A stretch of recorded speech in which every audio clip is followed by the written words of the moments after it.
ఉపాధ్యాయులు మరి రాజకీయ పక్షాలకు అతీతంగా ఉపాధ్యాయుల ఆత్మగౌరవాన్ని నిలుపుకునే విధంగా మరి తీర్పు ఇవ్వబోతున్నారని మరి మేము ఆశిస్తూ ఉన్నాం. ఎందుకంటే పిఆర్టీయు సంఘ అభ్యర్థిగా మరియు అనేక అధ్యాపక ఉపాధ్యాయ సంఘాలు ఇవాళ లీడింగ్ ఆర్గనైజేషన్స్ అన్నీ కూడా మరి నాకు మద్దతు తెలపడం వల్ల నాకు మరి మొదటి ప్రాధాన్యత ఓట్లతో మరి విజయం సాధించే దిశగా మరి కౌంటింగ్ ఉండబోతుందని ఆశాభావం వ్యక్తం చేస్తా ఉన్నాం. మొత్తం 19 మంది అభ్యర్థులు కూడా ఉన్నటువంటి పరిస్థితిని కనపడుతుంది. మొత్తం కూడా సెకండ్ ప్రాధాన్యత ఓటు వచ్చే అవకాశం ఉంటుందా? ఎట్లా ఉండబోతుంది? ఓన్లీ మొదటి ప్రాధాన్యత ఓటుతోటి కూడా శ్రీపాల్ రెడ్డి గెలవబోతున్నారు.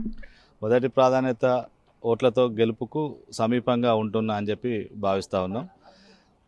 అట్లా వీలు కానప్పుడు రెండో ప్రాధాన్యత కూడా లెక్కింపు, కొన్ని ఓట్ల లెక్కింపు జరిగే అవకాశం ఉంటుంది. అంటే మొదటి ప్రాధాన్యత ఓటు, సెకండ్ ప్రాధాన్యత ఓట్లో కూడా గెలుపు మాత్రం శ్రీపాల్ రెడ్డి దాన్ని ధీమా వ్యక్తం చేస్తున్నారు.